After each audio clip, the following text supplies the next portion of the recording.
Vamos a noches. ¿Ahí me ven? ¿Ahora sí me ven? Ahí está. Ahí está.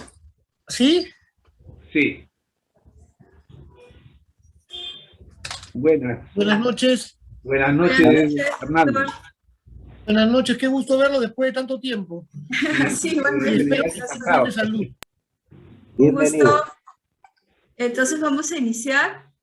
Bueno, bienvenidos a todos y todas esta noche en la segunda conferencia del Bicentenario que organizamos el Patronato Cívico Cultural de Pueblo Libre, el PACUL, hoy lunes 20 de septiembre de 2021. Y en esta ocasión vamos a contar con la presentación del doctor Arnaldo Mera. Y bueno, para iniciar con el programa, Adolfo, por favor. Ya. Señor presidente del Patronato Cívico Cultural del Pueblo Libre, PACUL, señores socios del Consejo Directivo, señores socios en general e invitados, tengan todos ustedes muy buenas noches. El Patronato Cívico Cultural de Pueblo Libre, continuando con el ciclo de conferencias, ha dado a conocer por medio del Facebook como Patronato Cívico Cultural de Pueblo Libre, PACUL, la segunda conferencia programada para la fecha y por intermedio de los socios directivos y socios en general se ha hecho extensivo a los invitados, agradeciendo su presencia en esta oportunidad. A continuación, el socio Gregorio Víctor Reyes Inca, presidente del Patronato Cívico Cultural de Pueblo Libre, tomará la palabra dándoles la bienvenida y el agradecimiento correspondiente. Muy buenas noches a todos los que nos ven y escuchan en Pueblo Libre, Lima y en el Perú. Yo soy Gregorio Víctor Reyes Inca, presidente del Patronato Cívico Cultural de Pueblo Libre, PACUL, que es una institución sin fines de lucro. No somos parte de la municipalidad ni formamos de ningún ente estatal y está conformado por un grupo de vecinos preocupados por el patrimonio cultural e histórico de nuestro distrito. Y en el marco de las celebraciones por el bicentenario de la independencia del Perú, estamos organizando charlas, conversatorios, conferencias sobre diversos temas que acercan a los vecinos y vecinas a nuestra historia del lugar donde viven para que lo defiendan y protejan. Por lo que hemos programado para el día de hoy la conferencia virtual Rosa Campuzano y las donantes, a cargo del doctor Arnaldo Mera. Seguidamente, la socia Sonia Bermúdez Lozano, gestora cultural del Patronato Cívico Cultural de Pueblo Libre, presentará al brillante expositor de la conferencia programada para hoy día, doctor Arnaldo Mera, en el tema Rosa Campuzano y las donantes. Sí, el doctor Arnaldo Mera es licenciada en Historia por Pontificia Universidad Católica del Perú, con la tesis Las pulperías en Lima ante el impacto de las reformas borbónicas, el año 2014. Cursó estudios de maestría en Historia y Derecho Constitucional y es bachiller en Historia y Derecho por la misma universidad. Es miembro asociado del Instituto Ribagüero y miembro de número del Instituto Ricardo Palma. Es miembro del Instituto San Martiniano. El doctor Mera es académico correspondiente de la Academia Nacional de Historia del Ecuador. Es historiador de temas de historia social del virreinato y temprana república y del periodo del protectorado. Bien, doctor, para que inicie su... Muchas gracias por la presentación, muchas gracias por las palabras de bienvenida y muchas gracias por haberme invitado. Es la primera vez que estoy con ustedes virtual, la anterior vez fue en presencial. Recuerdo gratamente esa conferencia. Tengo entendido que se me invitó por un tema muy particular, que los vecinos de Pueblo Libre tienen que tener conocimiento de ello. Doña Rosita Campuzano, como lo digo con cariño, es un personaje maltratado en la historia. Fue rescatado por nuestro historiador Germán Leguía Martínez, especialista en el protectorado. Él rescata mucho, también por el testigo presencial de los hechos, Francisco Javier Mariátegui, que escribió una historia donde refutaba algunos de los postulados que había dicho Mariano Felipe Pasoldán. Como testigo de época, su testimonio es invalorable. Y luego tenemos a don Ricardo Palma, que la conoció cuando él tenía 13 años, y ella ya frisaba más allá de los 50. Recuerden que los 50 hoy en día todavía es ser un muchachón, pero en el siglo XIX ya era una edad avanzada, porque realmente el nivel de salud era precario, había pestes, epidemias como el cólera, uno podía morir repentinamente, eran enfermedades que podían darle a uno. Una persona muy longeva que vivió 56 años, 58 años, fue el emperador Carlos V de Alemania, el primer rey con ese nombre de España y con el que se conquistaron esos territorios, y se hizo un estudio de salud diciendo que esa edad probablemente hubieran sido 98 años de su época. Ahí vemos el rango. Entonces, del siglo XVI al siglo XVIII, el tema no había variado mucho. A inicios del siglo XIX, el rey Carlos IV pidió que se vacunaran contra la viruela todos sus súbditos. Entonces, a él le debemos un tema de vacunación a la monarquía hispánica, que hoy en día está olvidado, ¿verdad? Porque San Martín sí lo continuó. ¿A qué viene esto? Que San Martín, cuando llega a Lima, va a vivir en lo que era el Palacio de Pezuela, la casa de verano, en realidad, del virrey. No había sido oficializado, ya hay una historia respecto de ese inmueble, pero no había sido oficializada como residencia oficial del protector.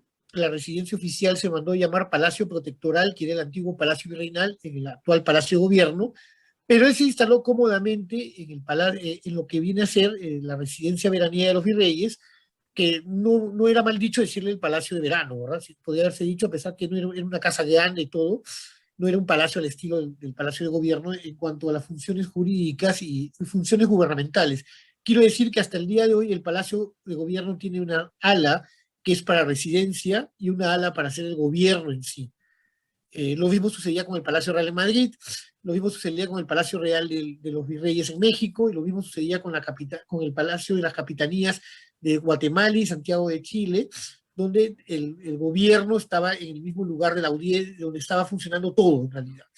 Entonces, la residencia estival de Magdalena Vieja, hoy en día el Distrito Pueblo Libre, sería un lugar de retiro, de desasosiego, y si vemos las dimensiones de la casa y conocemos cómo es la casa, los que hemos podido visitarla, como el museo el museo donde se puede ver ahora el Museo de los Libertadores, y esa área fue remodelada, vemos que hay un frontis y hay adentro un patio grande, y atrás podrían decirse que están las recámaras y la casa. Entonces, el lugar era un lugar propicio para tener una vida, en todo caso, tranquila, y es ahí donde se va a vivir el protector. Ahora, el protector no se va a vivir solo, se va a vivir con una mujer que realmente lo conmovió de una manera amorosa, sentimentalmente mucho, y se convirtió en su amante, y estamos hablando de Rosita Campuzano, de doña Rosa Campuzano. Ella, ahora voy a tratar ya después de hablar de ella llega a vivir con él prácticamente un año, si nos damos cuenta. Desgraciadamente no hay testimonios gráficos de la convivencia de ambos, del protector del Perú. Se sabe por don Ricardo Palma que ella tuvo un apodo un poco desagradable, pero le decían la protectora.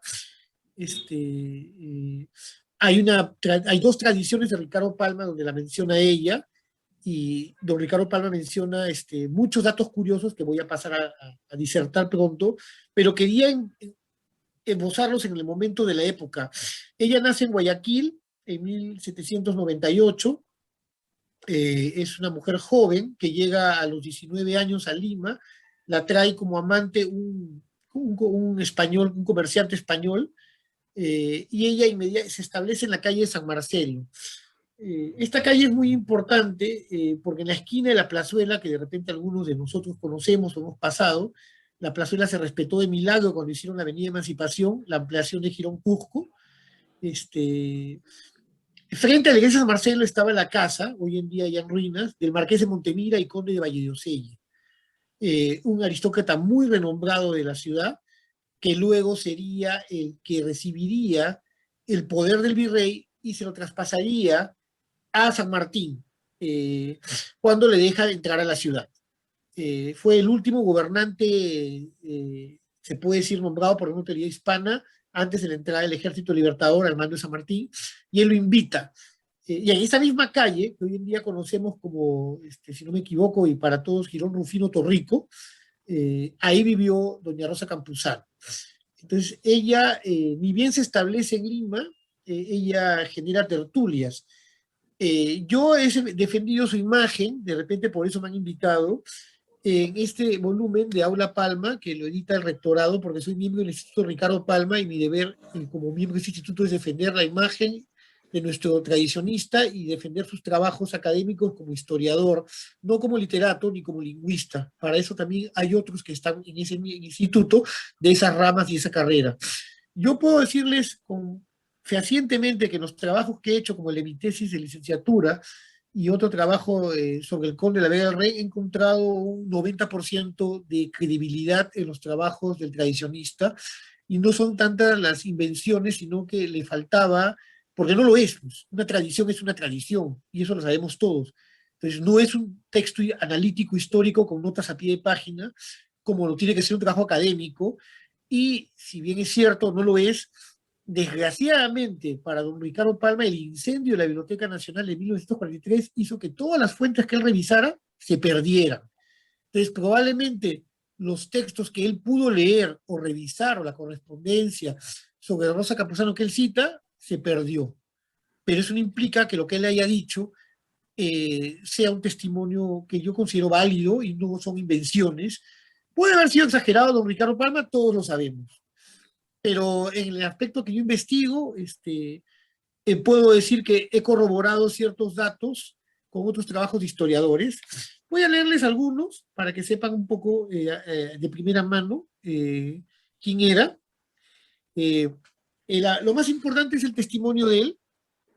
Era ella una señora que frisaba en los 50, de muy simpática fisonomía, delgada, de mediana estatura, color casi alabastrino, ojos azules y expresivos, boca pequeña y mano delicada. 20 años atrás debió de haber sido mujer seductora por su belleza y gracia, y trabucado el sexo a muchos varones en ejercicio de su varonía. Se apoyaba para andar en una muleta con pretensiones de bastón. Ranqueaba ligeramente su conversación, era entretenida y no escasa de chistes limeños. Así la describe don Ricardo Palma a doña Rosa Campuzano, aquella que vivió con el Libertador en la casa estival de la Laguna Vieja, como les he dicho, un año. El tradicionista nos cuenta además que ella vivía en los altos del edificio en que está situada la Biblioteca Nacional, cuyo director, que lo era por entonces el ilustre Vigil, se refiere a Francisco de Paula González Vigil, concedía habitación gratuita a 3 o 4 familias que habían venido a menos en un departamento compuesto de 2 cuartos. El tradicionista nos dice cuándo llegó a Lima, que ya les he dicho que llegó en el año 17, pero acá viene lo interesante, que desde que llegó, dice lo siguiente don Ricardo Palma: los condes de la Vega del Rey y de San Juan de Lurigancho, el marqués de Villafuerte, los 3 firmarían el acta de la independencia en la primera página. Con eso les quiero decir que eran connotados patriotas. El vizconde Sandonás, quien fue fusilado por Bolívar, que era otro connotado patriota y integrante eximio del gobierno del protector San Martín, y otros títulos partidarios de la revolución: Boqui el caraqueño, Cortinés Sánchez Carrión, ojo que era republicano, ya sabemos que es el padre de la república actual, Mariátegui, que sabemos quién es, me refiero al que escribió contra Pazolán, que les dije, y muchos caracterizados conspiradores en favor de la causa de la independencia formaban la tertulia de Rosita. O sea que doña Rosita estableció en su casa de San Marcelo, donde les he dicho que es ahora Girón Rufino Torrico, una reunión de tertulia al estilo de las que se hacían previas y luego posterior a la Revolución Francesa en París. Y vemos que si bien no era una mujer culta ni preparada, su belleza es innegable, que convocaba a todos estos varones, y la causa de la patria ya se hablaba desde 1817. Y continúo con un tema importante. Germán Leguía Martínez nos dice de la importancia del desempeño femenino en la difusión de la causa patriota. es un tema que no se ha tratado mucho. Honestamente, es un tema casi increíble, no tratado o no rescatado de los trabajos de Ley Martínez. Él dice que regadas de papeles contrarios al régimen, como un reguero de polvo, corrían encendiendo la opinión a lo largo de la costa del virreinato, y quienes hacían, distinguiéndose en esa arriesgada y proficua labor de investigación, sape y publicidad, las mujeres de Lima, cuyo sexo no influyó, por cierto, en que se suspendieran o aminoraran las crueles y temerarias explosiones de rigor, castigo y venganza en las autoridades realistas. Ojo que Leguía Martínez está hablando de que hay persecución de las mujeres que libremente no están haciendo este reguero de pólvora, como él dice, de repartir proclamas y repartir información a favor de la causa patriota.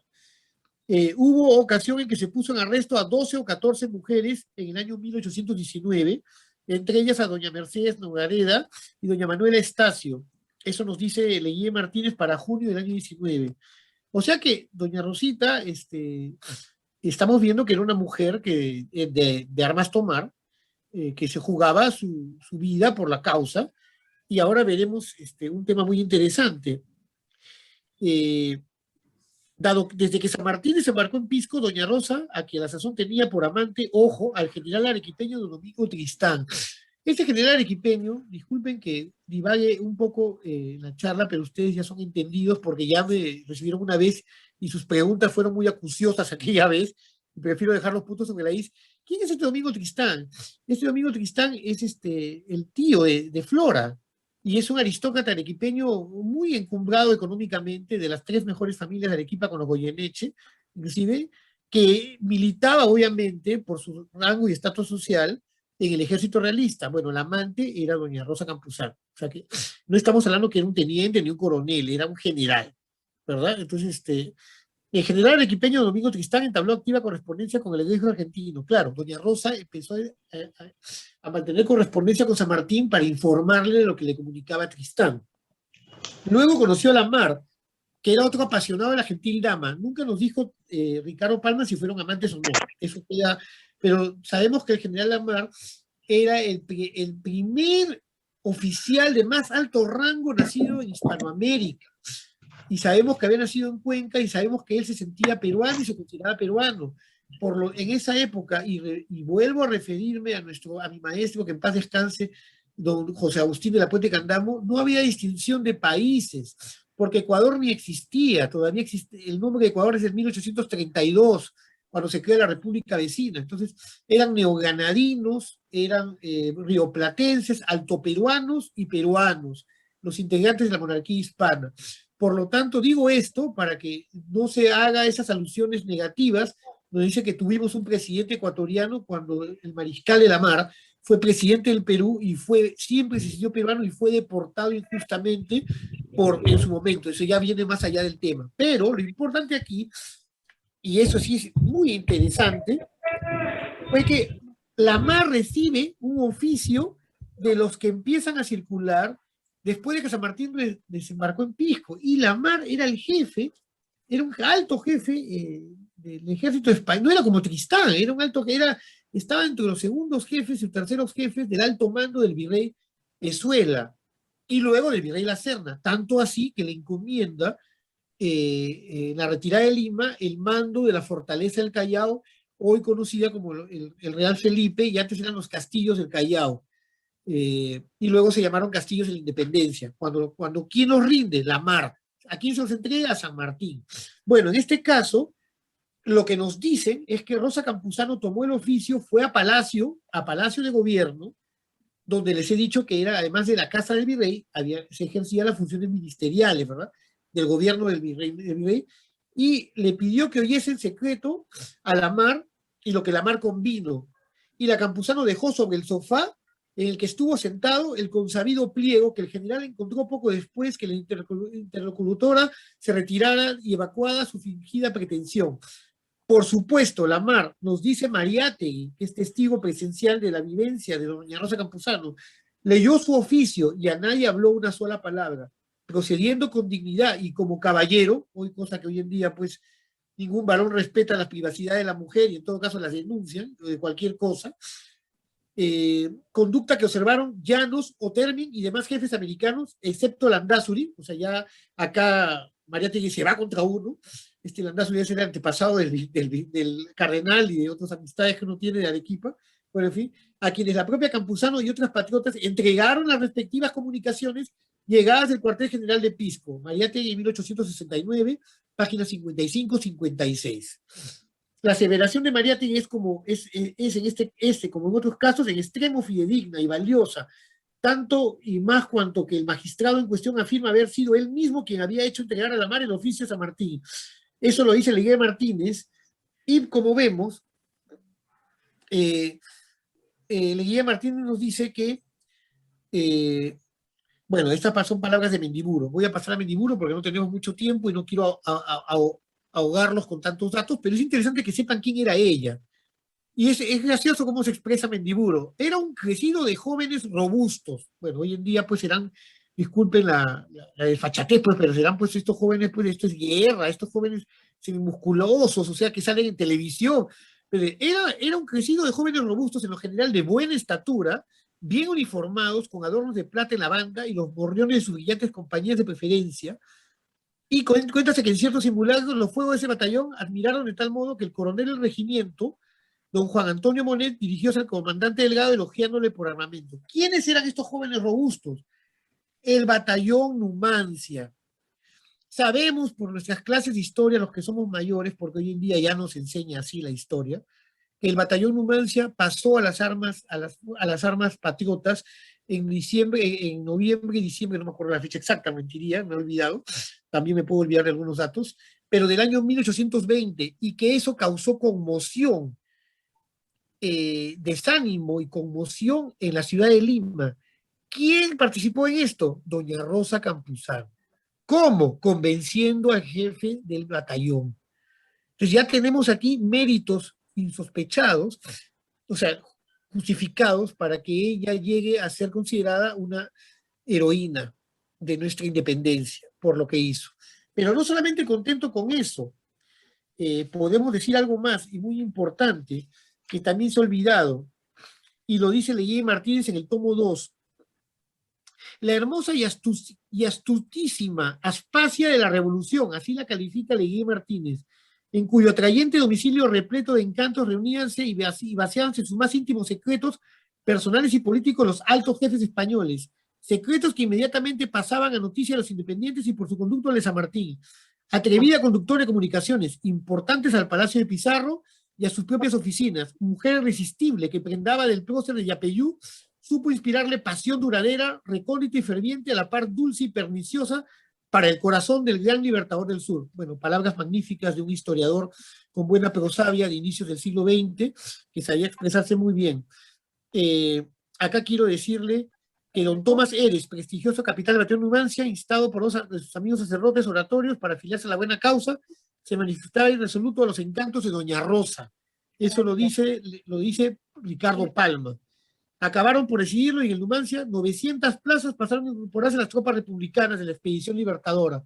Ojo que aquí don Ricardo Palma habla de tropas republicanas, pero tengo que volver a aclarar que durante el protectorado no se proclamó la república, inclusive se buscó un candidato a un trono de una monarquía que iba a tener título imperial como el Imperio de Brasil, no título real, y la república nace de un golpe de estado, del motín de Balconcillo del general, del que luego fue general, era coronel, José Larribagüero y Sánchez Boquete, primer presidente de la República. Eso es en el año 1823, y eso es en febrero del año 23. El primer Congreso Constituyente, establecido por San Martín cuando se retira, establece una junta gubernativa, pero tampoco es república. Por eso que el logo que están diciendo ahora está mal dado, 200 años de república, no, todavía no lo son. Y bueno, la historia hay que ponerla con los puntos sobre las IES. Pero a lo que quiere, bueno, volviendo al tema de Rosa Campuzano, fueron unos 900 los soldados que pasaron, y Palma no exagera al decir lo siguiente: decíase también que el virrey de la Serna quemaba el incienso de galanteo ante la linda guayaquileña, y que no pocos secretos planes de los realistas pasaron así de la casa de doña Rosa al campamento de los patriotas en Guaura. Aquí ya se refiere Palma a 1821, ya caído el virrey Pezuela, y luego en una revolución que a principios del año 21 debe encabezar la fortaleza. Eso es importantísimo, pero se lo resumo en 3 líneas. doña Rosa se acercó a un hombre que dicen que era corpulento y muy fuerte.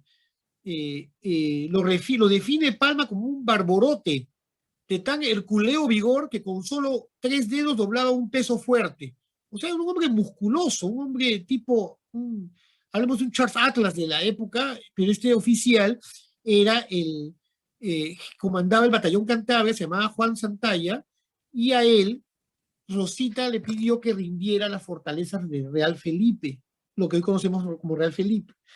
Fracasó en el proyecto porque él se arrepintió en el último momento, pero, le contó la trama al virrey, pero no tuvo la hidalguía de no denunciar a ninguno de los implicados. Por eso que Rosa Campuzano quedó viva, si no lo hubieran fusilado, como fusilaban a otros patriotas en ese momento. Vemos el nivel de riesgo que corría esta dama antes de la llegada de San Martín.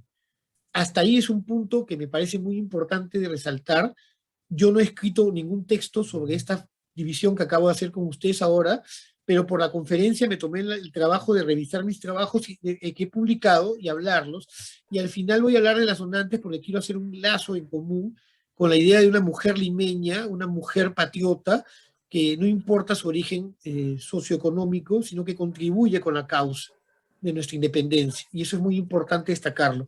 Ahora sí viene una parte muy interesante, muy amena, escrita por Leguía Martínez. Como vuelvo a insistir que es un historiador que murió, bueno, no les he contado, él muere dejando su obra inédita, y la obra es publicada por la Comisión del Sesquicentenario de 1971, en 5 tomos de la historia del protectorado. Es nuestro mayor historiador del protectorado, pero nadie lo cita y nadie lo revisa porque está dentro de una colección de 200 volúmenes y la gente hoy en día a veces, y eso que la colección la están subiendo a la web, o sea que uno puede consultarla. Lo digo por si acaso alguien quiere buscar de dónde tomó las fuentes y puede leer algo más allá que va de doña Rosa Campuzano, que es el tema del día de hoy. Les leo lo que dice, en general, lo que dice Leguía Martínez.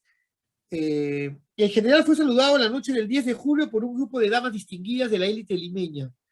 Entonces Rosa Campuzano, ojo que ya no es de la élite limeña, hizo su aparición y es descrita por Leguía Martínez como una mujer alta, hermosa, agraciada, que sollozante por la emoción echase en sus brazos, cual si ya le fuesen conocidos y amados, y clavados en ellos, estoy hablando de los brazos de nuestra protectora, apenas se acierta a articular, repetir estas palabras, mi general. San Martín la oprime benévolo y luego la contempla embebecido. La desconocida baja los ojos ante la penetrante mirada del héroe. Obviamente lo conquistó con una sola mirada. Esto es un testimonio que nos ha llegado hasta hoy. No vamos a dudar de la veracidad de don Germán Leguía Martínez, eso ya sería el colmo. Y él continúa, serenaos, no hay por qué llorar, le dice este último, apártala suavemente y olvidando su gravedad habitual, vencido en un momento herido por el dardo de tantos atractivos, o sea, por Cupido, palpando secretamente la ardiencia de aquellos ojos, permitiríamos expresaros mi gratitud con un beso. Bueno, aquí lo dejo, pero lo dejo en el sentido porque, lo dejo no a la imaginación, sino estamos hablando de una época en la cual el flirteo y el galanteo era llevado con elegancia y no era llevado con el tipo de situaciones indecorosas que hoy en día vemos pues en periódicos chicha como el Trome o el Popular. No quiero denostar esto, pero sí voy a hablar les he dicho esto para que sepan realmente cómo era ella. No voy a negar su personalidad, no voy a negar cómo era. Entonces, ¿qué sucede con ella? Bueno, no tenemos referencia alguna de la convivencia en la Magdalena, pero pasaron, pues, me imagino, momentos muy agradables, ¿verdad? Eso ya no vamos a dejarlo, estaríamos entrando como Magali Medina, pero sí hay un tema muy importante que voy a tocar, que es el tercer tema. El tercer tema viene, y también lo publiqué en esta revista del año 2016, del Instituto de Ricardo Palma, como les he dicho, Rosa, y lo publiqué en 3 páginas, pueden ver, lo voy a resumir en un minuto. Rosa Campuzano y la innominada Orden de las Mujeres, de las Damas Patriotas. Es muy importante, Pablo Ortenberg también lo ha señalado, es muy importante el tema de la Orden de las Damas. Yo he publicado algo al respecto, este libro lo pueden bajar gratuitamente publicado un artículo en este libro del Ministerio de Defensa que salió el día 27 de julio de este año, en versión impresa solamente para algunos autores. Bueno, yo soy coautor, editado por Claudia Rosas Lauro. En este libro vuelvo a destacar y a reconocer la figura de doña Rosa Campuzano en el tema de la orden, porque acá es una compilación de artículos sobre las mujeres, se llama Mujeres de Armas Tomar, y va desde, bueno, lo hizo la ministra Nuria Sparch, ministra de Defensa, que estudió en mi universidad, en mi alma mater, en la Católica, exalumna del Sofianum, que conocía a Claudia Rosas por el Sofianum y le pidió que preparara este magnífico libro sobre mujeres, en el cual participo, y va desde Micaela Bastidas hasta las mujeres de la guerra del 41. Entonces yo acá he publicado un artículo, he reproducido un artículo de la revista Tiempos del año 2017 sobre los donativos de las damas patriotas, y he incluido a las damas plebeyas y he incluido la mención a Rosa Campuzano, porque me parecía que era la mejor forma de hacerle un homenaje. Entonces, volviendo al tema, el ministro se crea la Orden del Sol para los varones en octubre de 1821. Es una orden nobiliaria, es una orden que está basada en la Legión de Honor, premia el servicio a la patria, no importa si uno es plebeyo o noble, o sea, con limpieza de sangre o sin limpieza de sangre. San Martín está constituyendo los elementos necesarios para una futura monarquía. En diciembre nombra la misión para buscar a los candidatos al trono, nombra la misión para buscar a esos príncipes para el trono peruano, y posteriormente crea la orden innominada de mujeres, el ministro Monteagudo, y acá sí les digo, quiero leerles la fecha exacta, ya, el 11 de enero de 1822. Se crea la orden innominada de las mujeres. Ojo que Palma se equivoca, le dice la Orden del Sol de Mujeres, no es Orden del Sol. Este tema lo ha trabajado Pablo Ortenberg, que es un historiador argentino, que también publica en este libro de Mujeres Armas Tomar un artículo sobre un tema que va más allá de los datos históricos, sino que va a un análisis de la figura de la representación femenina en este régimen temprano. Bueno, Miss Mitre la llamó como orden femenina, pero Palma sí nos dice, y Mitre fue uno de los primeros que recibió los chismes que llegaron de Lima. Mitre nos dice, se distribuyó con más galantería que discreción. Ojo, estoy diciendo que esta orden se dio por ser un hombre galante y no adecuadamente, haciéndola extensiva a las más bellas y amables damas, lo que dio motivo a murmuraciones mujeriles que el tiempo no ha apagado. Eso lo dice un historiador argentino.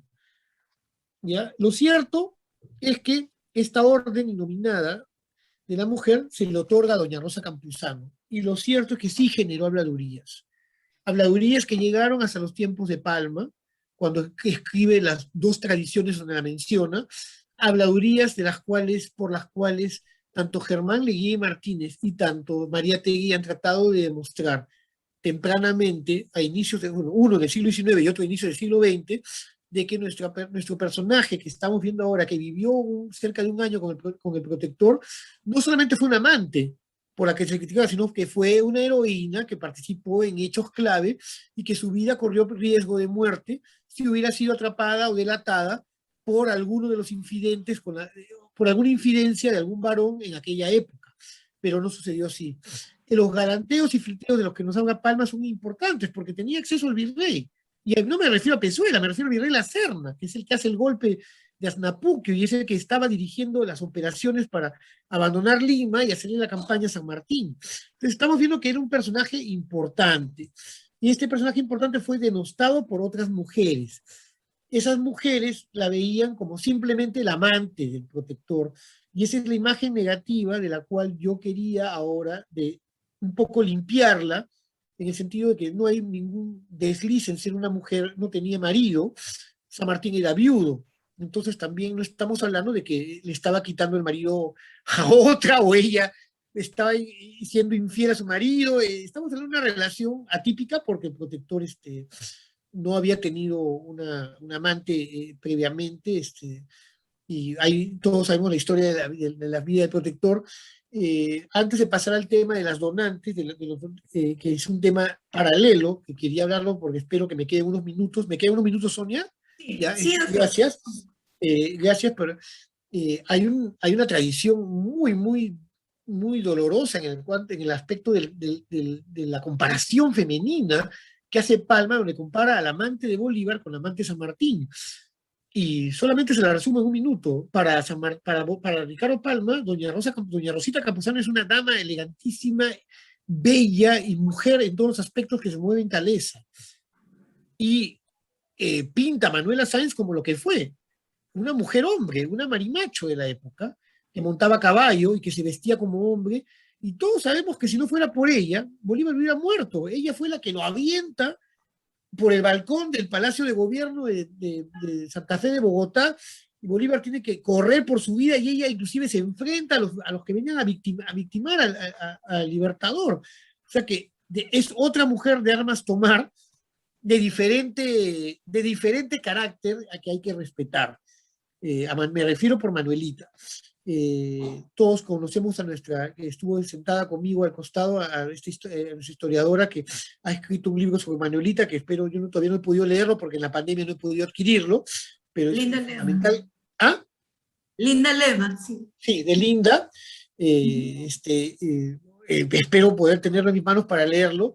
Espero que haya citado y no le haya quitado menoscabo a nuestra imagen y nuestro tradicionista, porque como le digo, don Ricardo Palma pudo exagerar en algunas cosas, pero sus trabajos de las tradiciones, por lo menos en el periodo que yo he investigado, están basados en documentos y testimonios que he podido corroborar con otras fuentes, porque desgraciadamente los expedientes que él revisó, que los tuvo en su mano o los tuvo a su acceso en su escritorio, se pierden en el incendio del 43. Entonces ahora paso a un tema que me parece un tema interesante, que lo publiqué en la revista Tiempos en el año 2017, que son las damas nobles y los donativos. Las damas nobles limeñas también tuvieron su función en la independencia. Prestaban sus casas para hacer las tertulias, igual que doña Rosita Campuzano. Estamos hablando ya damas de la sociedad, aristócratas con título nobiliario. Yo no voy a mencionar a todas, sino, bueno, voy a mencionar a por lo menos a tres.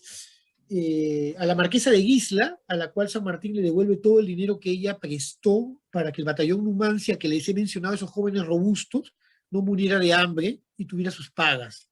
El gobierno del protectorado, del gobierno peruano del protectorado, le devuelve a esta mujer el dinero que ella dio en calidad de préstamo es una mujer muy rica. Luego quiero mencionar a Consuelo de Buendía. Es una aristócrata que nadie la conoce, pero es la madre del general Juan Buendía. Consuelo de Buendía nació en 1806, si no me equivoco, o sea que era una mujer joven. Póngale del año 6 al año 21, era una señorita. Ella participa activamente en los temas de la patria. La marquesa de Casamuñoz, luego, ¿cómo participa? ¿Cómo nos enteramos de esta participación? Bueno, se hubiera perdido si no hubiera sido porque el gobierno del protectorado decide premiar esta participación, no solamente con la orden innominada que he mencionado, que muchas de ellas van a ser condecoradas con esta orden, sino que publica en la Gaceta del Gobierno de Lima, a partir del 3 de agosto hasta 1822, los títulos nobiliarios de las personas y lo que hacían ellas. Cosían camisas, regalaban fresadas, que no se decían frazadas, sino fresadas, era el nombre de la época, también cobijas, que vienen a ser pequeñas mantas, y regalaban dinero para la causa de la patria.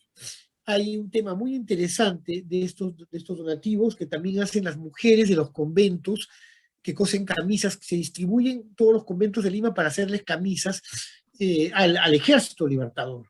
Entonces estamos viendo una participación de la aristocracia, pero gracias a la invitación de Claudia Rosas, pude ampliar en este libro la participación de la mujer plebeya, la que es como el común de todos nosotros, la que no tiene títulos nobiliarios, la que nació en Lima, y bueno, he encontrado dos casos impresionantes. Uno es la madre de Francisco Bolognesi, Juana Bolognesi, dando donativo. Ella se había casado en 1816, había tenido a su hijo en el año 16, a Francisco, y luego tenemos a doña Rosa Merino, la que cantó el himno nacional, donando el dinero que iba a percibir en una noche de canto. Entonces vemos con este ejemplo, vemos donativos de $1, de reales. Solamente voy a leerles unos cuantos para que vean la importancia de, bueno, aquí está la orden innominada, la única banda que existe de está en el Museo de Historia de Argentina. Gracias a un préstamo por internet la hemos podido publicar en este libro. Es muy importante. Aquí vemos la relación de las mujeres que recibieron el donativo con letras de apellidos. Si se ve, creo que puedo acercarme y ven algo. Estas son las 2 páginas de la Gaceta, que también la podemos publicar, de la orden innominada, pero lo más importante es yo creo, tener en cuenta relaciones que van en febrero del año 22, se presenta Juana Bolognesi con 6. Está hablando de las quienes van a elaborar camisas. Manuela Valdivieso 4, Isabel Rivera 4, María Casas 4, Manuela García 3, Cecilia Zagal 2, María Urrutia 2, Jerónima Sarria 12, las señoras Maldonados 12, Isabel Orbea, es una aristócrata del Fondo Orbea, ¿verdad? Que es la que sabemos perfectamente dónde queda el Fondo Orbea, que viene a ser la casa que heredó la familia de la Puente Candamo, ¿verdad? Isabel Orbea 6, María Román 2, María del Carmen Bazán 6, José Forcasitas 4. Esto sale publicado en una página, en la página 340 de la Gaceta del Gobierno número 15. Esta es la idea de que a mí me agradó mucho cuando era alumno del doctor de la Puente Candamo. Tenemos que hacer historia también de las personas que han pasado como desconocidas, tenemos que rescatar. Doña Rosa Campuzano ha vivido en el distrito donde ustedes viven hoy en día, colaboró fervientemente y tranquilamente se merecía el nombre de una calle porque vivió ahí, fue vecina por vivir un año, y no importa que haya sido el amante, a mucha honra en todo caso. No estoy diciendo que esto sea lo común, pero tenemos que ver la historia como debe ser y no debe ser tan criticada como fue criticada en su momento. Y menos mal que el gobierno peruano le dio una pequeña pensión, como nos dice Palma, y menos mal que el director de la Biblioteca Nacional le dio una habitación para vivir, o sea que murió en estrechez económica, pero no murió como Manuelita, que murió abandonada pues en Paita, también en una situación triste, ¿verdad? O sea, ambas fueron recordadas y ambas tienen labores prominentes. Pero bueno, antes de concluir, quiero decirles aquí que hay donativos de $1, algunas limeñas patriotas que donan dinero para construir un navío que nunca se construye, ¿ya? Pero para el año 22 todavía una distinción. No se ponía doñas a las que no merecían el tratamiento de doñas. Entonces, leerse en el periódico como doña algo significa que es alguien importante respecto de alguien que no tiene el doña. Ya eso llega a desaparecer inclusive. Debido al fervor patriótico, a todas se les da el tratamiento de doña, en algunos casos. Hay el donativo de la marquesa de Negreiros, con $10, y en la misma relación está Benita Aliaga, Joaquina Granados, Manuela Santa Cruz, con $1 cada una, y está María Nieves Navas con medio real. O sea que todas estaban donando algo por la causa de la patria. Espero que hayan entendido que esta disertación fue a pedido de Sonia, que me pidió que hablara de doña Rosa Campuzano. Espero que hayan comprendido que el tema vinculado al distrito sí lo está. Es simpática la referencia que hace Germán Leguía Martínez de cómo conoce al Libertador y cómo se le cae en sus brazos. Esto debe haber sido cierto, si no nos hubieran conocido y no hubiera sido su amante, ¿verdad? Hay un tema que es muy triste porque no hay la relación de quienes asistieron al famoso refresco que da el municipio en el Palacio Virreinal, que se empieza a llamar protectoral, la noche del 28 para el 29 de julio de 1821. Sabemos que hubo un ágape para celebrar la jura de esa tarde. Obviamente doña Rosita tuvo que estar ahí. Sabemos que tuvo que estar presente en muchos de los eventos, acompañando al protector de una manera, se puede decir, la palabra podría ser asolapada, discreta, ¿verdad? De la época, ¿verdad? Pero la gente lo hablaba, ¿verdad? Al hablar la gente, viene acá el sinsabor que ella debe haber sentido cuando le dan la orden innominada y dicen que no estaba calificada, y ahí viene la palabra de Mitre del galanteo, probablemente porque pensaban que por ser su amante le dio la condecoración. Y ese es un tema pernicioso que ha durado mucho tiempo, del cual sí les pido que si alguna vez conversan de esto, deberían de tener un poco de consideración con la guayaquileña que se sintió muy limeña, y por eso les hice la comparación con la mar, que no existían fronteras en aquella época y no existían nacionalismos, todos luchaban por una misma causa, y tenemos que tener eso muy en cuenta para hacer la historia de ese momento histórico, donde gente como Álvarez Thomas, que nació en Arequipa, fue el primer gobernante del Río de la Plata. Y los argentinos no hacen ningún problema al respecto, ¿verdad? No se molestan.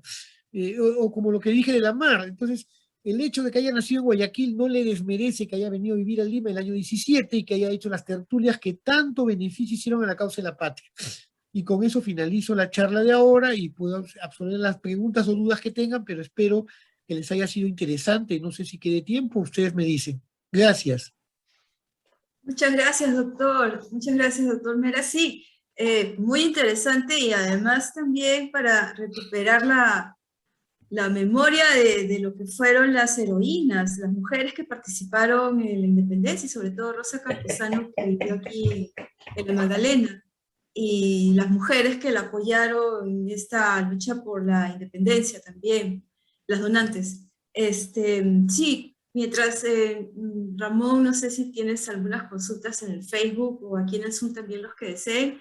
Yo quería consultarle si hay alguna información que usted haya comprobado, si Rosa Campuzano participó en la parte militar, si hay alguna... No, o sea, ella participaba como espía. Ella llevaba y traía documentos o hacía que llegaran las noticias, por lo que se dice, escribiendo cartas. Recuerden una tradición de Palma, con ollas venceremos, que es una de las mejores tradiciones de Palma de ese momento, es que, bueno, también muy breve. En Lima solamente podían vender ollas los indios de Olleros, del pueblo de Olleros, que quedaba en la Intendencia de Lima. Es decir, no podía fabricar ollas un negro, ni podía fabricar un negro, ni un indio ladino que viviera en Lima, sino estos indios olleros vendían a traer las ollas en sus burros, en sus mulas, desde su pueblo, y por eso que se llamaban los indios de Olleros. Yo encontré un documento donde un pulpero le arrebata las ollas para venderlas en su pulpería, y el virrey Pezuela lo juzga como regatón, que vienen a ser acaparadores de la época. Los regatones es un término que empezó a circular en Lima en el siglo XVI y desaparece en el siglo XIX. El regatón es aquel acaparador que se paraba en las puertas de la muralla, le quitaba el producto al que venía y él lo revendía más valor dentro de la ciudad. Bueno, en la tradición de Palma nos habla de unos indios que dentro de las ollas ponían los mensajes de espionaje. Y por las ollas pasaban el control virreinal de las garitas para pasar al territorio patriota. Es decir, salían de Lima por lo que hoy día vendría a ser el cono norte, avanzaban por Asnapuquio, por todo, y llegaban hasta pasando, bueno, imagínense que el recorrido no es fácil, ¿verdad? Porque si uno ve las zonas aledañas a Ancón, pasando el río Chillón, hay desierto. Hasta llegar al siguiente valle, ¿verdad? Entonces, y si no me equivoco, porque yo hace años que no viajo por ahí, me refiero a Paramonga, ¿verdad? Entonces, recién ahí comienza a haber verdor y todo, entonces tenemos que imaginarnos a estos indios llevando información donde probablemente la que lo redactaba era doña Rosita Campuzano. Ahí venía el tema. Gracias. En ese sentido sí era muy diferente de lo que decía Manuela Sáenz, que sí se vistió de militar y se peleó en Ayacucho, ¿no? No, pues es que ya te dije que a una la califica como marimacho, el tradicionista, y la mujer hombre, y la otra es la mujer dama, ¿verdad? Y hace la comparación en la tradición, y es magnífica porque probablemente los testigos de la época, los que habían escuchado de sus padres que estarían vivos, darían fe de lo mismo, ¿verdad? El tema es que las tradiciones de Palma, muchas reflejan las realidades socioculturales que hoy en día ya han quedado pues totalmente abandonadas, ¿verdad? El tema de los pregones, lo sabemos gracias a Palma, por ejemplo, que pregonaban los dulces y cada cierta hora iban anunciando, eso es magnífico, ¿verdad? Perduró hasta la niñez de Palma. Entonces, no tenemos a una Rosa Campuzano tan activa como tú hubieras querido tenerla, pero la tenemos previamente a la llegada de San Martín, y probablemente haya sido la consejera de San Martín, no quepa la menor duda, ¿verdad? Porque era una mujer inteligente que supo llegar a donde llegó. Es decir, no debemos dudar que ella prefirió ser amante de Tristán, porque era general, ¿verdad? Y dijo, a este le saco información, ¿verdad? O sea, y luego buscó a la mar para dejarle esto, porque pensó, este es un patriota nacido en Hispanoamérica, en Iberoamérica, entonces no me va a delatar, ¿verdad? Obviamente, si iba a buscar a Canterar, a Monet, la hubieran fusilado, ¿verdad? A los generales hispanos, pero bueno. Pero espero que les haya interesado, les haya gustado el tema, que es un tema realmente, un tema erudito, no voy a negarlo. O sea, es un tema raro, es un tema poco trabajado, el tema de la mujer, y como le digo, el tema de los donativos que pueden publicar en el libro, que se puede bajar gratis, ustedes entran a la web y lo bajan gratis todo. Ahí he podido encontrar la mención de la madre de Francisco Bolognesi y lo de Rosa Merino. Es interesante destacar que el patriotismo pues estaba, no solamente cantó el himno, sino que además donó parte de su sueldo de una noche, ¿verdad? Entonces es un ejemplo claro del nivel de patriotismo, y las aristócratas que hacían camisas y que se habían publicado sus nombres en la Gaceta. Entonces, y estos nombres que todos son de la Gaceta. Vemos que el Estado, en aquel momento, el Estado naciente peruano, que no era república, sí quería dar a conocer el nombre de todos los que colaboraban con la formación de este nuevo Estado. Eso es magnífico. Sí, justamente esa es la intención de esta conferencia, ¿no? Dar a conocer el papel que tuvieron las mujeres, y sí, bueno, en este caso de Rosa Campuzano. No sé, Ramón, si tienes alguna pregunta, sí, o Alcibiades, bueno, que conocen más del tema. Bueno, el texto ese del encuentro de San Martín con Rosita Campuzano es de Basil Hall, ¿no? Basil Hall es el que cuenta esa... Sí, me dio el citado de Germán Leguía Martínez. Como él Claro. lo copió, lo cité de ahí. Y Basil Hall es reproducido recién también en la misma colección del sesquicentenario, la del bicentenario. Sí. Por eso yo le di más valor a que Germán Leguía Martínez lo cite, porque él lo había revisado de primera mano en la década del 20, cuando nadie lo conocía, Basil Hall. O sea, estamos hablando de un periodo de hacer historia cuando todavía no teníamos las fuentes para hacerlo. Pero sí es muy correcto lo que usted está diciendo. Sí, bueno, Josefina Barrón, en su libro, la biografía que hace del pintor Pancho Fierro, ella dice, bueno, Josefina Barrón, que no es historiadora, dice que Rosita Campuzano vivía con San Martín en la Magdalena. Entonces, cuando yo leí eso, dije, ¿y ella de dónde saca eso? ¿De qué fuente saca eso? ¿No? Bueno, Josefina Barrón no da ninguna fuente, ¿no? Es prácticamente como una verdad que se sabe, ¿no? No dice de dónde saca esa afirmación. Ciertamente usted no ha encontrado que vivieran juntos, ¿no? No he encontrado que vivieran juntos, es cierto, pero cuando yo me acuerdo que hablé con el doctor de la Puente Candamo sobre este tema hace muchos años, en el 92, él me dijo que eso había corrido de Vox Populi, ¿verdad? Por eso que no hay fuentes, ¿verdad? Porque no se podía decir públicamente con quién vivía el protector, ¿verdad? Además era por eso que cuando empecé la exposición dije algo que era muy importante que me hizo ver el doctor de la Puente. Este era un espacio privado donde él no tenía que dar cuenta de lo que estaba haciendo, ¿verdad? O sea, no hay un libro copiador donde se diga quiénes ingresan a la Casa de la Magdalena. Lo que sí debería haber, el libro copiador de los ingresos y como en el Palacio de Gobierno, me dejo entender. O sea, no era un lugar donde se estaba gobernando. Ojo, que hay algo muy importante. Torretale reemplaza a San Martín por un tema de enfermedad, un tema de que no se encontraba bien, no un mes, sino varios meses del año 22, y luego lo vuelve a reemplazar cuando él viaja a Guayaquil, ¿verdad? Entonces, en todo ese tema, en todo ese periodo, faltaría, es cierto, buscar, bueno, las memorias de Miller están en la biblioteca de don Félix Negro y yo no las he podido revisar por el tema de la pandemia. Cuando hice este artículo, yo tampoco la revisé. Probablemente Miller diga algo. Pero es un dato que le doy. Pero es bien raro que alguien hable de la relación sentimental o que es la amante de alguien o que vivía ahí, a menos que sea chisme, ¿verdad? Como chisme en una correspondencia. Claro, Digo, como una carta donde le cuento a alguien un chisme, tal vez. Eso es lo único que podría encontrarse, pero no puede haber documento oficial que lo diga. A eso voy. El viajero Stephenson tiene un relato de abril de 1822 de una corrida de toros en el pueblo de la Magdalena.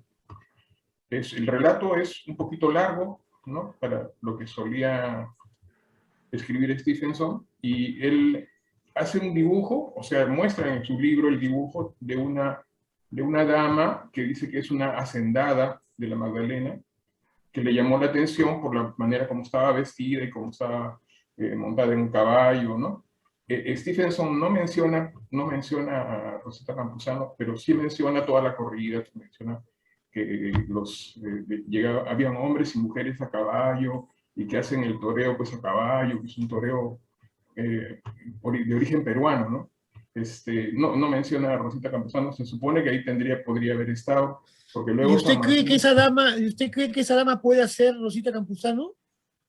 podría ser, claro, podría ser, ¿no? Porque Stephenson, ¿qué sabe quién es la hacendada? O sea, ve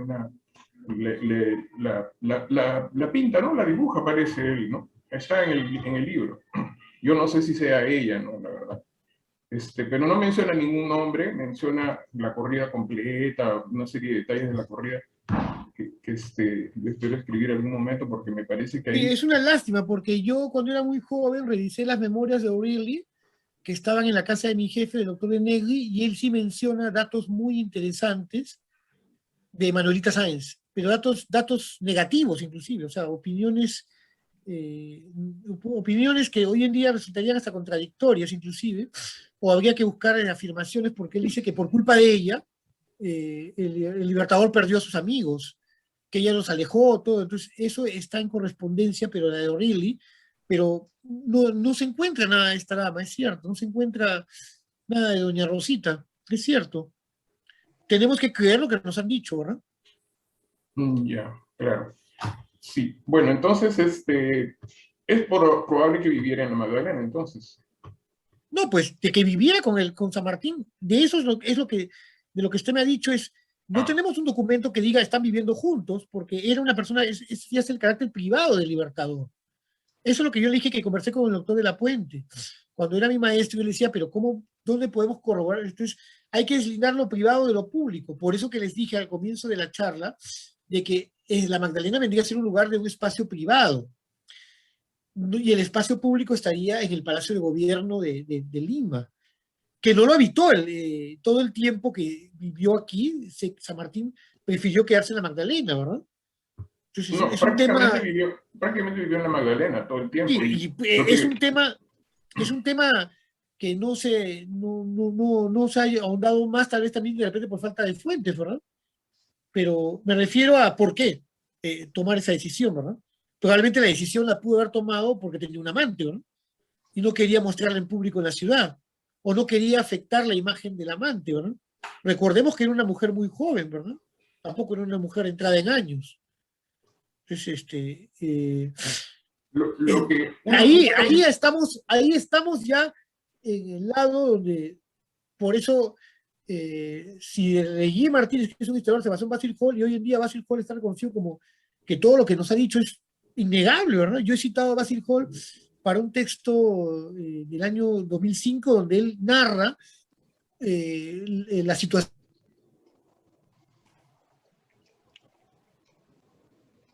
Su esposo ya se pasó al bando contrario. ¿Me dejo entender o no? O sea, el esposo se pasó al bando patriota. Entonces, Basil Hall va a verla y es una mujer que está en crisis porque vive en Lima y el mujer ha traicionado a la causa del rey. Eso lo pone Basil Hall, una maravilla. Sí, dime, Sonia, ¿qué sucede? No, ¿Sonia? tuvo un pequeño corte la transmisión, No, pero pero está bien. gracias por, Ramón, muchas gracias por el comentario. Yo te recuerdo de esa conversación sobre Bolívar que tuvimos larga al final de la charla. Te recuerdo esa vez, he conversado contigo en persona. Claro, no había pandemia ni nos imaginamos que íbamos a pasar esto, pero es cierto que podría encontrarse alguna fuente de ella en algún lugar fuera de Perú, tranquilamente, en alguna carta de alguien que la mencione, ¿verdad? Ahora, ¿por qué el Estado le da la pensión? No creo que haya sido porque haya sido el amante de San Martín, obviamente, ¿verdad? Creo que el Estado reconoció lo que he mencionado, ¿verdad? El ayuda al pase de Numancia, el intento de rendir el Real Felipe y en la labor de espionaje. Entonces ella tiene una pensión del Estado, ¿verdad? Exigua, pero la tiene. Entonces, algo de verdad tiene que haber en eso.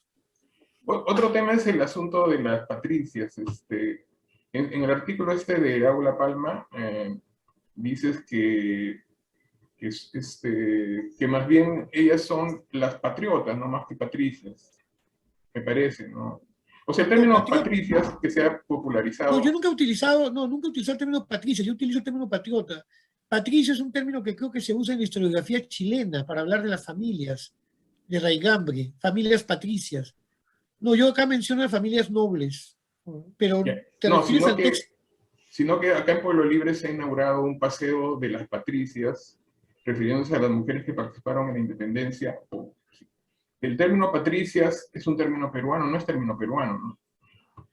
Yo nunca lo he escuchado en referencia para documentos de esa época. Y sabemos perfectamente que el término viene de Roma, ¿verdad? De las familias patricias, ¿verdad? Es de raigambre romano. Yo, bueno, de eso honestamente no soy lingüista ni filólogo, pero eso sería bueno que lo conversen con alguien especializado en el tema, porque probablemente pueden haber errado en haber nombrado ese paseo de esa forma, ¿verdad? Pero no te asustes que hoy en día sucede todo. O sea, digo, hasta los periódicos ponen palabras con H cuando no tiene que ir a la H. Eso lo he leído el día de hoy, en el Popular, por ejemplo. Me refiero que la ignorancia es grande en todos los lados y probablemente puedan haber escogido un nombre que no era el adecuado, ¿no? Pero eso ya lo hace la autoridad que gobierna, la autoridad edil. Por ejemplo, en mi distrito han colocado un monumento a los bomberos que ya desmerece a Ricardo Palma porque está colocado en la avenida Ricardo Palma, pero entrando al Parque de las Tradiciones. Es un monumento enorme. Y don Ricardo Palma queda ya disminuido y venido a menos, que está sentado atrás en uno de los asientos del museo. Es un ejemplo que les doy. Pero bueno, te absuelvo otra duda si lo hubiese, no sé. Sí, doctor, yo quería consultarle, ¿por qué considera que la participación de las mujeres ha sido tan ignorada, menoscabada, olvidada, e incluso la de las donantes? Bueno, el tema de la mujer en realidad es un tema que lo empezó a publicar Sara Beatriz Guardia acá en Lima hace calculo que unos 15 años, ¿verdad? Trabajar textos sobre mujeres. Yo conozco directamente a Margarita Segarra, que tenía una ONG que vinculaba los temas. Es un tema nuevo de investigación. O sea, los historiadores que nos formamos en la Católica en los años 90 y los que se formaron en los 80, que son mis amigos, pues, no sé, era impensable hacer un tema, de repente consideran que no había fuentes, pero sí hay, como las que yo he encontrado para el tema de los donativos, ¿verdad? De las mujeres que donan las camisas y esto, y lo hay por lo que ha demostrado Claudia al hacer un libro de, ¿cuántas páginas? Bueno, son compilaciones, 332 páginas. 332 páginas de textos ya publicados, porque nadie ha escrito esto durante la pandemia. Esta es una reimpresión de textos porque no hay forma de que ahora uno acceda a las bibliotecas. Entonces, bueno, y el tema del machismo, el tema de la historiografía, lo raro es que sí se escribían en España biografías de reinas, ¿verdad? Porque ha habido las esposas de los reyes, ¿verdad? Y la presencia femenina en la historia del Perú es para volver a reescribir, porque quien le da el permiso para conquistar al Perú a Pizarro es la esposa del rey. No es el rey, es Isabel de Portugal, que da la capitulación de Toledo. Entonces es un ejemplo para que veas hasta dónde podemos remontarnos. Y si nos remontamos a las mujeres prehispánicas, ¡pum!, tenemos a la señora de Cabo, ¿verdad? Que ni se sabíamos cuando nosotros estudiábamos. Entonces, sí, está para darle mucho mayor valor del que ha tenido. Mira, las Rabonas en la guerra con Chile.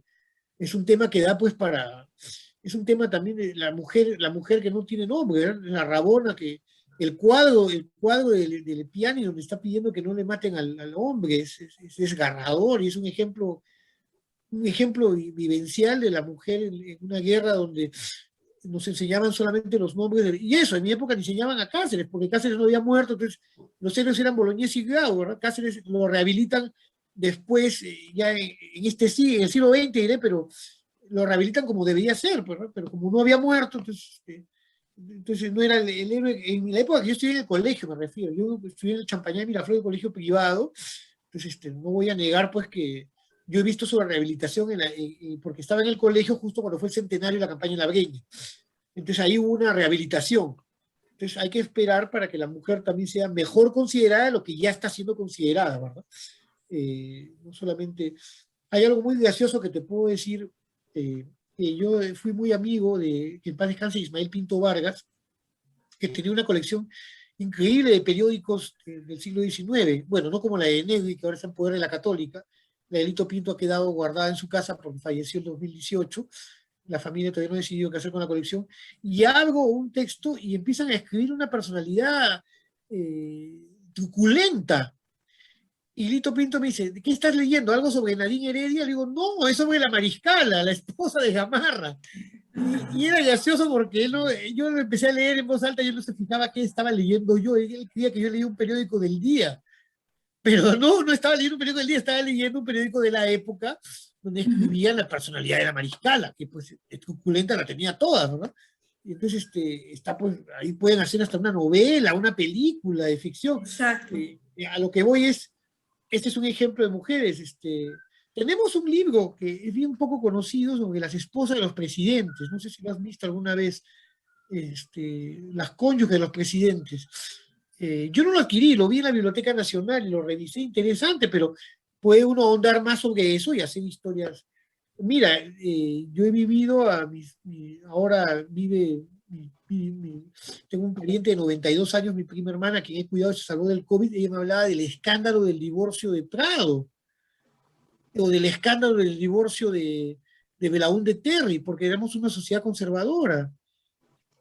Y cuando yo le pregunto cuándo fue a votar por primera vez, pues estamos hablando de las elecciones de Odría, de verdad, del 56. Entonces, ella ya iba a cumplir 30 años, y mi mamá también, que nació en ese año, son del 29. Entonces, ese tipo de cosas, hoy en día yo considero que nosotros debemos preguntar a nuestras mayores temas como estos, ¿verdad? Que pueden quedar pequeños testimonios, ¿verdad? Las educadoras. Mira, una mujer que no era peruana y que salvó Lima fue la del convento del Belén, que le pidió al almirante Dupetituar que los chilenos no estuvieran en Lima, que tiene menos mal un monumento, ¿verdad? Ya sí tiene un monumento que está frente a Radio Nacional, ¿verdad? Es un ejemplo que te doy de mujeres, ¿verdad?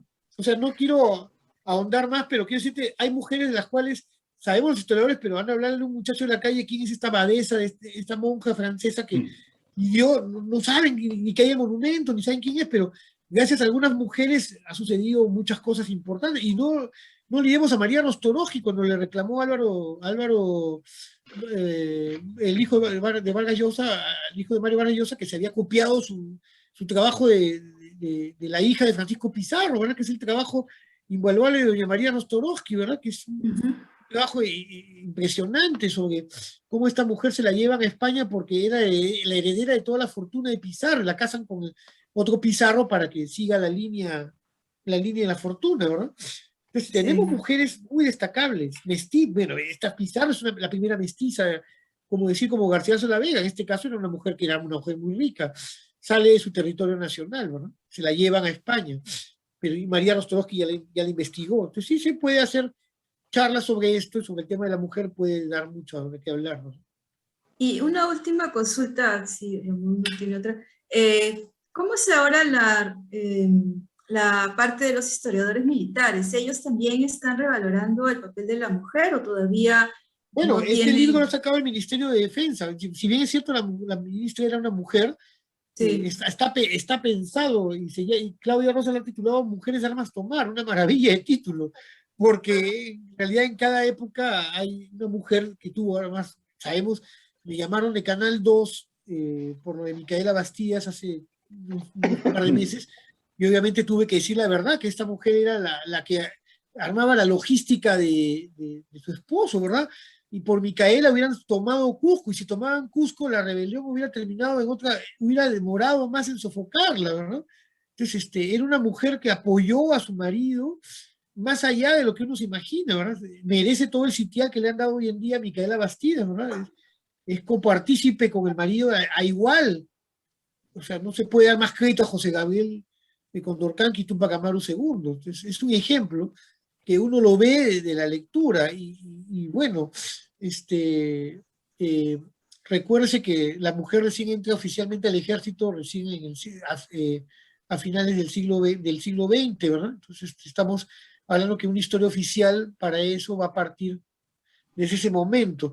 Todo lo anterior históricamente son participaciones femeninas que han ayudado en algún aspecto a nuestro ejército nacional, pero no formaban parte ni del ejército ni de la armada, ¿no? Pero yo recuerdo gratamente, no sé si eso les pueda causar gracias a ustedes, pero en mi clase de historia de la Universidad Católica, el doctor José Agustín de la Puente Candamo contándonos el dulce favorito que le gustaba a Miguel Grau, que le hacía a su esposa y se le entregaba. ¿Cómo sabía esa fuente el doctor? Nunca me atreví a preguntarle, pero era un dulce de guayaba. Entonces, que él sabía que su mujer se lo llevaba. ¿Cómo? Al barco, ¿no? O sea, ¿cómo que le daba? O sea, al monitor me refiero. O sea, es una cosa que uno puede parecerlo visible, o sea, pero hay historiadores que pudieron investigar, ahondar en las fuentes, y recordemos que José Agustín es el autor oficial por parte de la Marina de Guerra del Perú de la biografía oficial del almirante Grau, una biografía muy completa.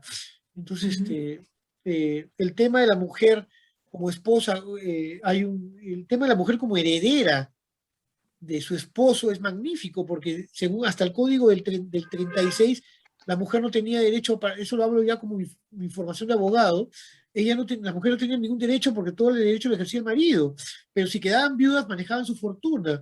Yo tengo un colega que ha hecho una tesis de maestría que es sobre la fortuna y el manejo de la misma de la condesa viuda de Vista Florida, que hereda todo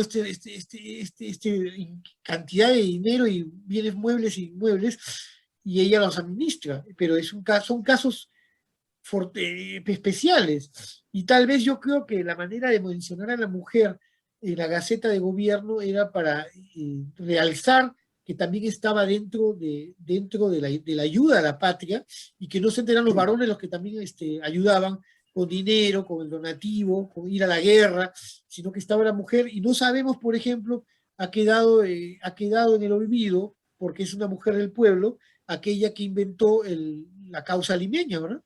Y que es la causa patriota, que se pidió que hicieran una comida para que el ejército comiera algo sencillo, ojo, que era pescado, palta y papa, ¿verdad? No estamos hablando de las exquisiteces que hoy en día hacen los gourmet, que hablan de cangrejos y todas esas cosas que ya desvirtúan, pero el plato original era ese. ¿Y por qué? Porque no se malograba, ¿verdad? Entonces se podía conservar. Entonces, esos ejemplos históricos de mujeres que han pasado a la historia sin saber el nombre, cuando en el año 2005 me llaman de la radio para preguntarme qué opinaba sobre el suspiro a la limeña, que los chilenos querían patentarlo como el suyo, yo pedí que llamaran al doctor José Antonio del Busto, que estaba vivo todavía ese año, murió en la Navidad de ese año, mi maestro también, porque él tenía, pues, se lo sabía de memoria el nombre del concurso y todo que se hizo para escoger este postre, en un concurso por el Bicentenario, ¿verdad? Entonces, estamos hablando por el centenario de la independencia, son temas que se han olvidado, pero claro, el postre no tiene quien lo patente porque es un postre de la ciudad, ¿verdad? Pero hubo una persona que lo creó, ¿verdad? Entonces estamos hablando así de temas de todos lados donde vemos a mujeres que participan y que han dado un granito de arena a la historia nacional y que han sido dejadas de lado por los libros y manuales de historia tradicionales, no de ahora, sino de siempre, ¿verdad? Entonces, por eso que hay que incluirlas, y gracias a Dios tenemos pues a algunos colegios emblemáticos con nombre de mujeres, ¿verdad? Como Juana Larco de Dahmer, o sea, tenemos historiadores como Ismael Pinto Vargas, que en paz descanse, que se especializó en su paisana Mercedes Cabello Carbonera, o tenemos pues los que trabajan a Clorinda Mato de Turner, o sea, sabemos pues de nuestras literatas gracias a investigadores que se han abocado a ellas, pero si no también acaba de publicar ahora Francesca de Negri, que es la sobrina de don Félix, las cartas con Ricardo Palma, de Clorinda Amato, y es un epistolario magnífico donde se ve la evolución del trato de una mujer a un hombre al que va considerando primero su maestro, su mentor y luego su amigo, ¿verdad? Hasta eso podemos analizar en una correspondencia. Lo digo para que ustedes, como que les gusta la historia, les gusta escuchar charlas, puedan ver si algún día recogen algún testimonio sobre Magdalena en alguna correspondencia, valorarlo, ¿verdad? Hay testimonios que pueden estar perdidos hoy en día, de correspondencias o de personas que han visitado el distrito cuando todavía el distrito estaba alejado de otros distritos, ¿verdad? Era el pueblo de la Magdalena Vieja, ¿verdad? Pero bueno, gracias, no quiero aburrirlos con esta charla. Antes de concluir, Sonia, en el Facebook hay saludos de Mercedes Vera desde Corrientes, la tierra de San Martín. Yo quería también preguntarle, porque la esposa de San Martín fallece el año 1823, o sea que todavía no era viudo, ¿no? Habían cartas entre San Martín... Ah, peor, eso sí ha sido un error mío. Ahí me he confundido yo con la viudez del Libertador, me van a disculpar. Como estuve hablando rápido, ahí me confundí. El Libertador es el que queda viudo tempranamente, pero la separación de San Martín, la biografía exacta de San Martín, eso sí no le puedo decir porque no soy especialista en el tema de la biografía de San Martín. Con mayor razón, ahí está la parte que tú me acabas de decir sobre el amante, ¿verdad? Que le digan la protectora y todo, o sea, con mayor razón él quería proteger de repente a Rosita Campuzano, ¿verdad? Porque sí estaba con los cánones de la sociedad de esa época haciendo algo que no debía hacer, ¿verdad? Ambos, me refiero, ¿me entienden o no? No era válido ese tipo de situaciones. Estamos hablando de una sociedad católica conservadora donde el virrey Pezuela casó a su hija en una ceremonia casi cortesana, como si fuera lo que era una autoridad. La casó con Osorio y se repartieron invitaciones y hubo fiestas por ese matrimonio. Es un ejemplo que lo que doy de algo del establishment, o sea, ningún noble, ningún aristócrata, ninguna persona iba a dejar en claro que tenía un amante, ¿verdad? En esa época. O que tenía otra pareja, ¿no? O que tenía otra compañera. Bueno, en el caso como le digo, en el caso de San Martín, yo eso sí se me ha ido, discúlpenme. Lo confundí en ese momento, si su esposa vivió eso, pero lo que sabemos todos, lo que hemos leído algo meramente es la dedicación que él tuvo por su hija, ¿verdad? Fue un buen hombre, ¿verdad? Y sabemos de San Martín muchas cosas que no se habían publicado. Sabemos que él quiso venir a Perú a luchar contra la Gran Colombia, ¿verdad? Ofreció sus servicios para luchar con la mar contra Bolívar, ¿verdad? Eso lo publicó don Félix de Negri. Hay cartas de eso, donde él ofrece sus servicios. Ahora, sabemos muy bien que tampoco habló nada de la entrevista, pues sabemos que dio un paso al lado, ¿verdad? Tenía que darlo, si no tenía ejército. Entonces, ya vamos por temas más allá de esto, pero gracias por la aclaración, Ramón, de verdad. Porque me das, inclusive, yo no he tratado esos temas en el artículo que he hablado sobre ellas, este trato de Palma. Palma no menciona a la esposa, es cierto, y tampoco ningún historiador peruano la menciona, la cónyuge. Porque claro, no estuvo con él acá, ¿verdad? Él vino como oficial del ejército, con la expedición, ¿verdad? Quisiera que Alcibíades, que ha sido presidente del San Martiniano, haga algún comentario, por favor, sobre la conferencia. Bueno, primero felicitar a Arnaldo por su brillante exposición y luego agradecerle, ¿no? Todos los tópicos que ha tocado. Yo he sido presidente del Instituto San Martiniano del Perú del 11, he sido 2 periodos, del 11 al 15. Me parece haberte visto en alguna de las actuaciones que hemos tenido. Sí, yo he sido incorporado al instituto en el 2014 o 15, y acaba de fallecer el padre de un buen amigo mío, de Percy Álvarez, que en paz descanse, su padre Marino, al que le han nombrado una sala en el instituto con su nombre. Hechos lamentables de los decesos que este COVID ha traído a todas las familias limeñas, incluyo mi familia. Yo he perdido parientes en la selva y parientes en Tumbes, tierra de mi madre, y nadie se salva de esto. hechos lamentables que también nos impiden entrar a nuestras bibliotecas para revisar y seguir contribuyendo con la historia de la patria y siempre poniendo un granito de arena, porque de eso se trata, uno no puede saberlo todo. Mi jefe, don Félix de Negro y Luna, vivía mortificadísimo con Jorge Basadre porque había escrito una historia sin señalar a las fuentes. No hubiera acabado nunca, porque había que poner de dónde había sacado todos los datos, uno por uno, imposible. Me hubiera tomado 2 vidas, creo, a don Jorge. Y además don Jorge tenía que vivir de algo, ¿verdad? Entonces y mi jefe lo criticaba. O el tema que me acaba de decir Sonia, lo he vivido duramente. Yo entré a trabajar con don Félix y le dije, doctor, yo entré a trabajar con él en el 91 porque la Universidad Católica me designó. Y le dije, doctor, ¿por qué no incorporan a María Rostorowski como académica de historia? Me dijo, es una mujer que es autodidacta, no se lo merece. Dije, claro que se lo merece, doctor, ha revolucionado la historia nacional con su libro del Tahuantinsuyo. No, hijo, me dijo, estás dándole muchas flores, pero si el libro ya había sido reconocido como un bestseller, apenas salió, el doctor Piz, que era mi decano, dijo que había roto la historia, había cambiado la historia nacional. Y ojo que ella venía del extranjero, ¿verdad? Había entrado gratis invitada por porras a las clases en San Marcos como alumna libre.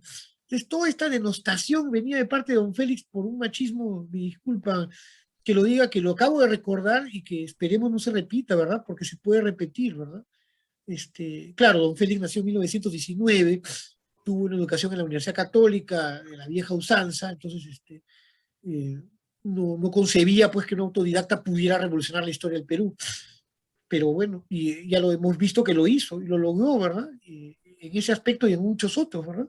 En su libro. Pero le agradezco la mención al expresidente sí, soy sanmartiniano, mucha honra, creo que tengo que ponerme al día en mis cuotas nada más porque no he podido ni ir a subsanar ello, no he estado en las últimas elecciones, me van a disculpar todos los presentes, pero sí,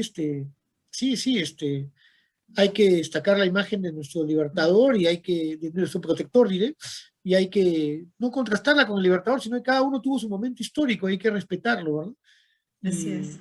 Y probablemente, como decía el doctor José Agustín de la Puente Candamo, ¿qué hubiera pasado si la Serna no aceptó, pero Abreu sí aceptó la conferencia de Punchauca?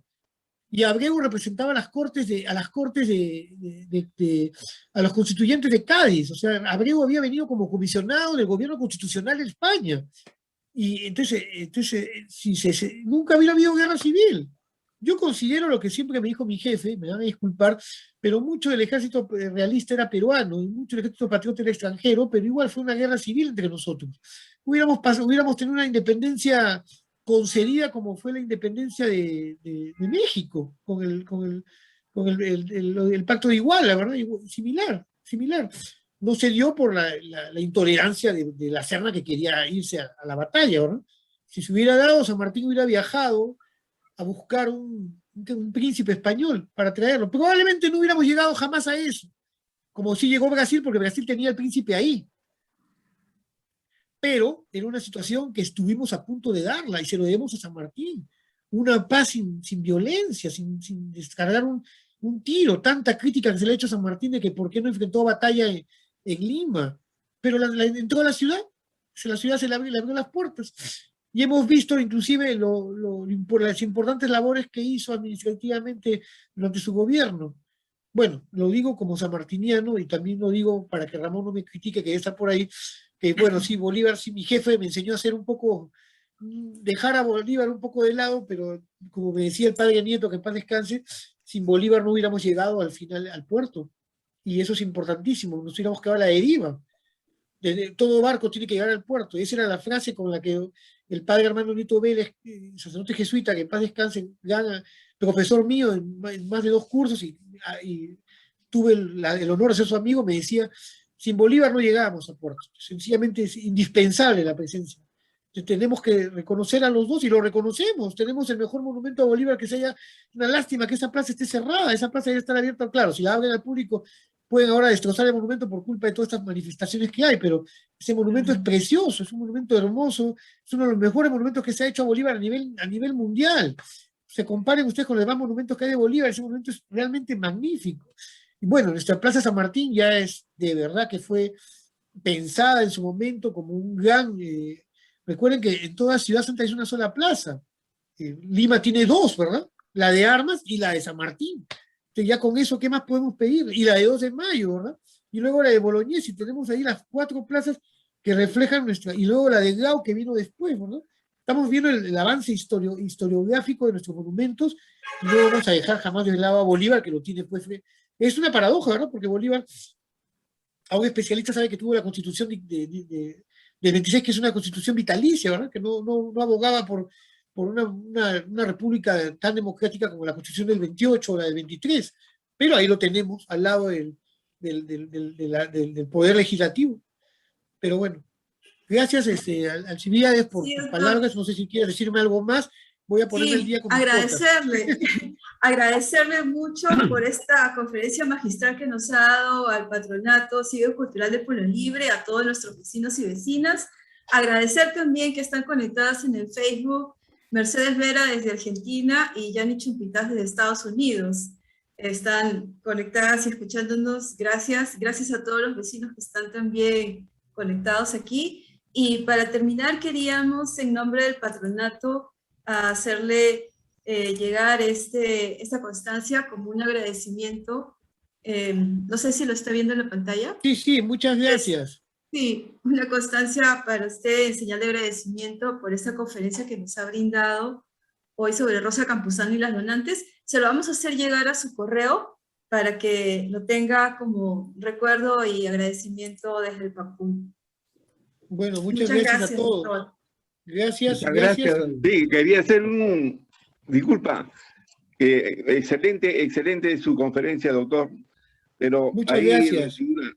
Una información, ¿no? Que dice, el dulce que usted mencionaba tiene el nombre de Gafio, desde allá de Piurano.